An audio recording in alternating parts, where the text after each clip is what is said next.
Bismillahirrahmanirrahim. Assalamualaikum warahmatullahi wabarakatuh. Kita lanjut lagi ya. Kita sekarang bakal bahas modul 6 nih yang labnya, yang melampirkan volume EBS. EBS itu Elastic Block Store kayak disknya. Jadi disknya ini nanti dalam bentuk cloud computing. Oke, kita start lab. Kita tunggu sebentar.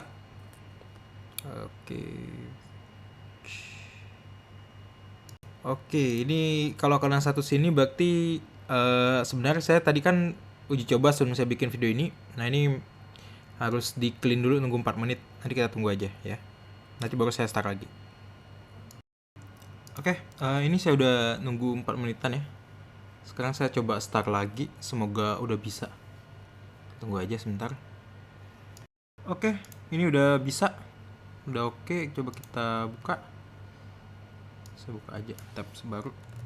Oh, kalau muncul seperti ini ya, ini berarti session sebelumnya masih ada. Kita bisa di logout dulu. Kemudian kita coba klik lagi.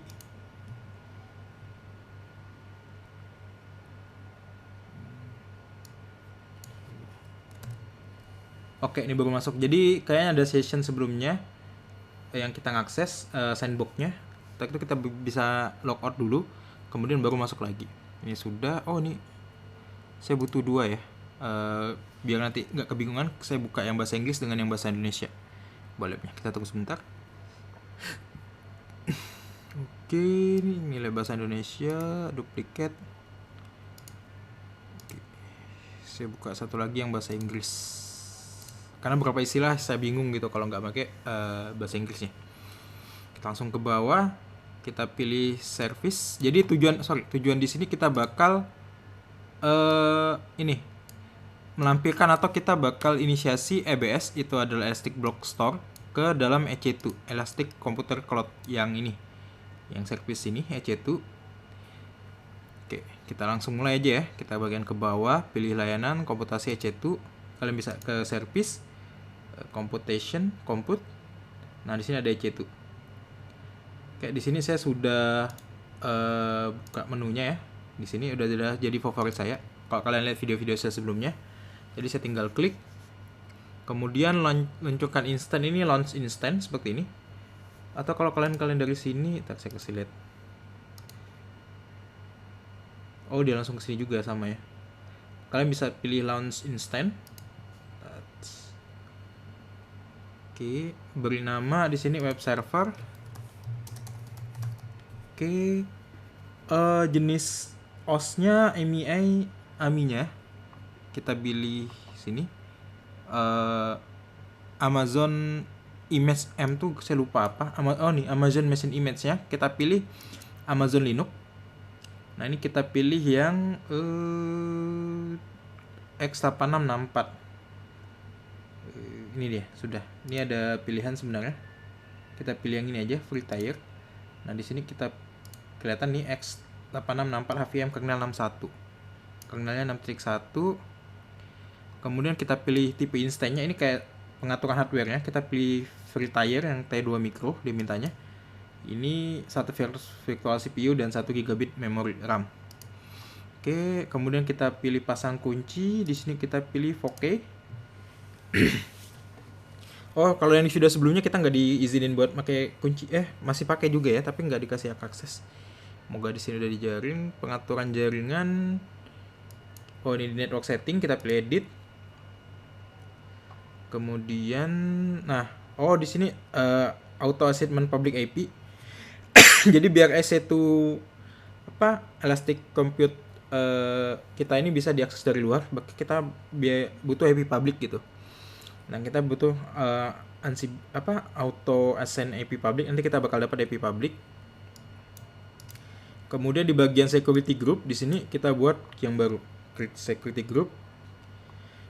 Di sini kita kasih nama web server. Oke. Ini kalau kenapa saya bisa tahu nih? Karena kalau kalian lihat di bahasa Inggrisnya, ini istilah-istilahnya masih mirip nih. Nah, create new security group seperti itu. Tapi ketika ditranslate ke bahasa Indonesia jadi bentuk seperti ini, makanya saya kadang bingung gitu. Makanya saya butuh dua biar saya tahu gitu. Oke, deskripsinya kita tulis sini aja. Ini ada deskripsinya. Description. Non description. security group for my web server. Pengaturan SSH dia minta dihapus. Oke lah, kita hapus dulu. Nanti mungkin saya bakal pakai, saya bikin. Oke. Nah, security group ini kayak firewall, gimana kita bisa ngakses service kita dari luar. Hak aksesnya buat akses service itu mana saja. Nah, peraturannya ada di sini. Mungkin kalau yang udah pernah belajar firewall, misalnya kayak IP tables atau di Mikrotik kalian belajar NAT firewall seperti firewall filter rule seperti itu. Nah, itu mirip dengan ini pengaturannya. Oke. Kemudian di penyimpanan configure storage diminta dia 8 GB dan GP2. Nah, ini kita cari GP2. Ini kayaknya jenis apa? SSD-nya. Kayaknya jangan GP3 lebih kencang deh kayaknya. Kemudian ke bawah kita ada advanced detail. Oh, di sini kita bakal masukin konfigurasinya ke bagian paling bawah. Nah, ini kita copy aja di bagian user data. Paste. Ini sebenarnya komen. Ini komen yang bakal kita pasang di EC2-nya. Jadi kan kita tahu kalau EC2 itu instan, ibarat kata kayak server, tapi yang letaknya di cloud. Nah, ketika ini pertama kali di running, dengan kita masukin komen ini, dia bakal menjalani komen ini. Jadi, ini adalah cbank. Cbank tuh biar dia jalan, istilahnya pendefinisian bahwa dia bakal bekerja di environment apa. Nah, di sini dia bakal menggunakan bin bus. Kemudian dia bakal update. Kemudian di sini ini ya, update server, jadi update data servernya. Kemudian apa yang diminta? Diminta di install package namanya HTTPD. Kemudian ini buat enable HTTPD-nya. Kemudian HTTPD-nya di start. Kemudian echo ini buat cetak ini. Kemudian dimasukkan ke dalam ini file ini. Karena kita tahu default file bukan default web dari HTTPD, jadi web server itu pasti punya default webpack-nya. Nah, default webpack HTTPD itu letaknya ada di var www.html index.html. Nah, kita pengen ngerubah file index.html menjadi ini. Hello world seperti ini. Oke. Kalau sudah kita launch. Kita tunggu. Ini sebenarnya mirip dengan yang lab bagian EC2 ya. Bagian EC2. Kemudian kita bisa launch log, initial sukses, creating security group sukses, initiation sukses. Berarti nggak ada masalah di sini. Coba kita pindah ke ini, bisa diklik di sini atau kita pilih instant nanti ya. Kita klik di sini. Nah, di sini bakal instantnya statusnya sudah running, tapi initialisasinya masih belum. Karena dia di sini minta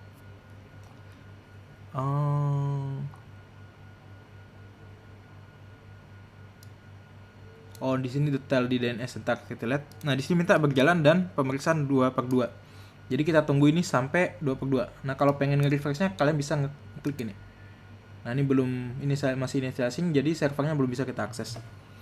Kemudian pilih web server dan tinjau informasi dalam tab detail. Oke, detail itu bisa kita klik ya. Kita klik, tak. Nah, detail seperti ini. Kemudian memiliki alamat IP DNS public. Sebenarnya kalian lihat ini. Jadi ini alamat DNS-nya, DNS servernya. Kemudian ini alamat IP public-nya. Yang tadi kita bikin dia auto assign. Di sini ada pilihan. Mana di bawah sini. Bentar. Nah, ini IP public otomatis. Ini IP public. Jadi kita di server kita ini punya IP public. Seperti itu. Ya. Ini kita tunggu instant kita running. Ini bekas saya bikin sebelumnya. Udah saya clean tapi kayaknya masih belum bisa terminate semuanya. Ini bekas saya sebelumnya, nggak ada masalah. Oke, kita tunggu. Jadi sebelum saya bikin video ini saya udah nyoba. Nah, ini namanya masih web server, tapi ketika kan tadi video videos ditunggu 4 menit, sepertinya 4 menit bagian dari clean web server saya tuh belum selesai. Seperti itu, makanya masih ada. Kita tunggu aja ya. Nanti kita bakal coba tek. Atau kita bakal langsung coba ke buka ini. Kan kita tahu dia tadi nginstal di bawah. Nah, ini HTTPD ya. Kita coba langsung buka.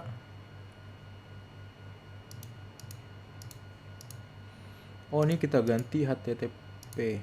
Sorry. Karena dia di port 80. Defaultnya dia buka 80. 443-nya belum kebuka. Ini kayaknya belum jalan deh. Coba instant. Oke, udah cek tapi belum bisa ya. Oke. Sudah.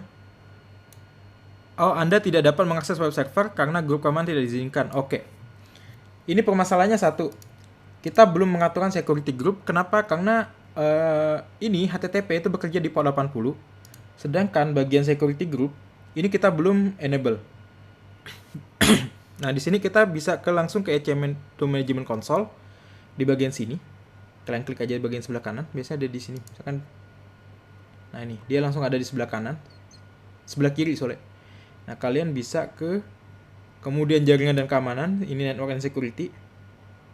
Kalian bisa pakai bahasa Inggris kalau kalian pengen ngikutin detailnya sama ya. Nih. Kemudian kita pilih security group. Kalian bisa langsung ke sini, nanti dia masuk ke menu security group seperti ini. Oh, security groupnya belum saya kasih nama ya. Sorry, ini saya belum ngasih nama security groupnya.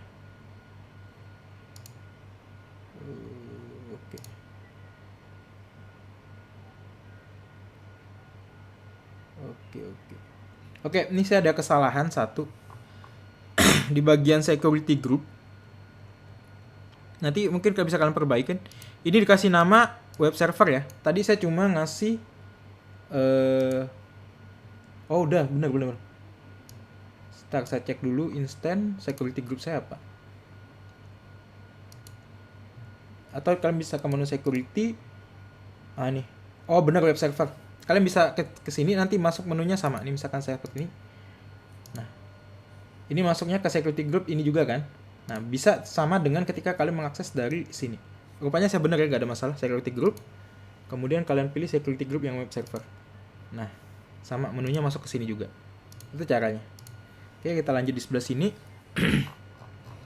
Kita pilih yang ke bawah, sorry, pakai bahasa Indonesia. Aturan masuk. Ini inbound rule ya. Jadi ada dua rule di firewall-nya. Ada inbound itu paket yang masuk dan outbound paket yang keluar. Nah, di sini karena kita pengen ngakses HTTP-nya itu di port 80, makanya rule-nya adalah inbound. Jadi yang masuk ke servernya. Kita edit. Kemudian tipe HTTP ada di rule. Tipenya adalah HTTP, ada HTTP. Di sini custom-nya Vexim4 allow. Di sini kita tulis saja allow deskripsinya. HTTP IP Vexim4. IPv4, kemudian kita tambah lagi rule karena dia minta IPv4 dan IPv6. HTTP 80 Vexim6 dengan IPv6, IPv6. Kalau sudah save rule, oke. Jadi intinya saya ulang lagi ya. Intinya adalah sebenarnya tipe ini nggak ada permasalahan sih. Yang bakal kalian penting itu ada di protokol dan port. Jadi di port 80 dengan protokol transport TCP dari source manapun, ini source manapun kan, IPv6 dan IPv4, kita bakal nge-allow HTTP seperti itu. Jadi yang di-allow, oke? Itu dia cara bacanya. Oke, kalau sudah coba di bagian sini harusnya udah jalan. Nah, bener, hello world. Kalau kalian lihat inspect, nah bentuknya seperti ini. Oke. Sudah, ini juga sama dengan IP, ini dengan domain, dengan IP. Dengan IP belum ya? Ada masalah sepertinya. Coba saya ulang lagi. Launch EC2 instant. Ini ya, yang running saya IP address. Sorry. Ini kita ganti HTTP. Oke, sama. Bisa diakses lewat IP dan juga bisa diakses lewat domain. Oke, sudah. Oh, di sini pengen nambahin blok. Oke. Sebelum saya nambahin blok, saya bakal bikin rule buat saya bisa nge-remote. Kenapa? Karena ini dibutuhkan buat nanti verifikasi. Bedanya apa? Nah, di sini mungkin saya berbeda dengan yang di tugas ini, di job ini, karena di sini dia cuma bikin EBS, tapi nggak ngasih referensi buat verifikasinya. Saya bakal ngasih referensi verifikasi lewat lewat CLI dari servernya. Nah, untuk itu kita di bagian security group, ini pilih yang web server, kita harus tambahin inbound-nya. Kalau di sebelumnya kan kita hapus yang SSH-nya. Nah, atau di video pertama kalian lihat saya udah ngakses soal SSH, di sini saya bakal allow SSH-nya. FFX 4 karena saya pengen remote-nya. Atau saya kasih lihat di sini ya. Di sini di instant, kemudian saya pilih, ini ada 2 tab ya. Saya pilih connect.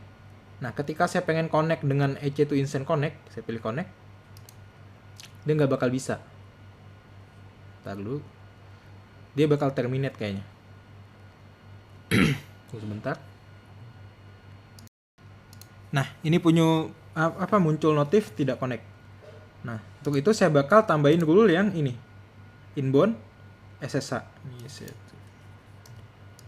allow SSH. Allow SSH. Save rule. Sekarang kita coba akses, connect. Saya pengen akses instant EC2-nya, servernya. Nggak bisa. Syaratnya itu, karena dia dikasih akses protokol SSH. Oke, ini udah bisa masuk. Oke, nah, di sini sebelum saya bakal ngerjain tugas 13, saya bakal ngeliat ini SSBLK. Ini buat list disk-nya. List block disk. Nah, di sini cuma ada satu disk dengan nama XVDA. Kalian bisa ngeliat di sini di instance-nya itu di bagian elastic block volume. Dia cuma ada satu. Nih. Oke, dia digunakan oleh attach ke web server. Nah, ini dia. Nih, informasinya. Oke. Sekarang kita kerjakan yang ini. Pertama ke manajemen console. Ini, management console, EC2 management console, kemudian di bagian instant, klik instant. Di bagian instant, klik instant, kemudian pilih web server nih. Ini yang terminate yang sebelumnya saya bikin ya. Jadi sebelum saya ngerjain bikin video ini, saya udah uji coba, namanya masih web server. Nah, kalau dia kita pengen hapus, itu dia masih statusnya terminate, nunggu. Kayaknya nunggu hampir 30 menit baru hilang seperti itu. Nah, ini kita klik yang web server saya. Kemudian di jaringan di bagian network, kayak networking. Zona ketersediaan available zone ini kita adalah US 1A. Ini dia. Ini kita copy aja. Oke, jadi kita nyimpen disk itu ada di zone ini. US is 1A. Oke. Nah, kemudian dipanggil di sebelah kiri, kita pilih Elastic Block Store, pilih volume. Oke, Elastic Block Store, kemudian kita pilih volume. Kemudian kita pilih buat volume, create volume. Ini create volume. Nah, di sini ukurannya masukkan, ini ukurannya kita pilih 1 GB, nggak gede-gede banget. Ini bukan GP3, kita pilih GP2 aja ya, samain dengan yang sebelumnya. Nah, availability zone, penjelasannya kayak gini. Kita kan bikin cloud-nya itu di sini, Virginia ya. Tapi dalam Virginia itu dia punya banyak zone. Jadi berkata dalam satu region ini namanya region ya, region North Virginia. Nah, nanti kita dibagi dalam berapa zone. Nah, zone-zone itu bisa kita letakkan service-service seperti itu. Nah, dalam hal ini dari soal kita bakal pasang dia di zone yang sama dengan yang sebelumnya. Sebenarnya kalau lebih aman kita dipisah. Jadi misalkan satu zone itu bermasalah, drone itu zone yang lainnya bisa kita pakai seperti itu. Nah, untuk itu kita masih pilih USI 1A karena tadi kalian lihat dia yang sebelumnya itu saya buka di sini access volume. Nah, ini dia diletakkan di instant ya. Kita harus minta instant network. Nah, dia availability-nya USI 1A. Kita pasang di sini. Dipasang di beda bermasalah nggak? Nggak ada bermasalah. Karena ini sistemnya cloud, bisa di mana saja sebenarnya. Tapi memang kalau deket memang aksesnya bakal lebih cepat seperti itu. Oke, ini sama. Ukuran, kemudian pilih pilih menu instant.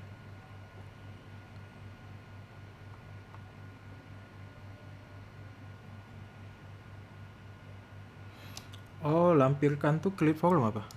Kok lampirkan ya? Saya bingung. Attach volume. Oh, create volume ya? Sorry. Kemudian kalau sudah, berarti pilihannya cuma ini. Pengaturan size dengan zone. Kalau sudah kita create, nanti ada volume baru. Nah, ini dia. Yang 1 GB. Kita klik. Pilih. Kemudian kita attach. Tindakan tuh action ya. Action. Ini ada attach volume. Lampirkan volume to attach volume. Klik. Nah, kemudian kita pilih instance-nya adalah di ini web server yang sedang running. Nah, di device name-nya nih, di sini dia minta langsung bisa di attach kan? Dia nggak mau, karena kita harus pilih. Nah, di sini saya letakkan di SDB. Oke, kita attach volume. Nah, kita scroll ke sebelah sini. In use, dia sudah di attach ke web server resource-nya. EC2 instance-nya yang ini. Coba kita sekarang ls blk. Oke, ada disk yang baru. Seperti itu. XVDB. Dan ini ukurannya 1 GB. Nah, oke. Saya rasa sudah selesai buat pembahasan dari ini Elastic Block apa ya, EBS tuh. EBS tuh Elastic, saya lupa namanya, kepanjangannya Elastic Block Store. Jadi berkata ini kayak disk dalam bentuk cloud seperti itu. Oke. Nah, dalam ini kan kita belajar gimana cara kita attach volume EBS ke dalam EC2. Jadi kita nambahin disk ke dalam EC2 kita, Elastic Compute Cloud kita. Oke. Akhir kata, sebelum kita selesai lab, ingetin kalau kita harus selalu end lab. Kenapa? Karena kita punya batasan resource buat menggunakan labnya. Oke, kita end lab. Yes. Oke, saya rasa cukup sekian buat pembahasannya. Akhir kata, assalamualaikum warahmatullahi wabarakatuh. Sukses selalu buat kalian semua. Terima kasih.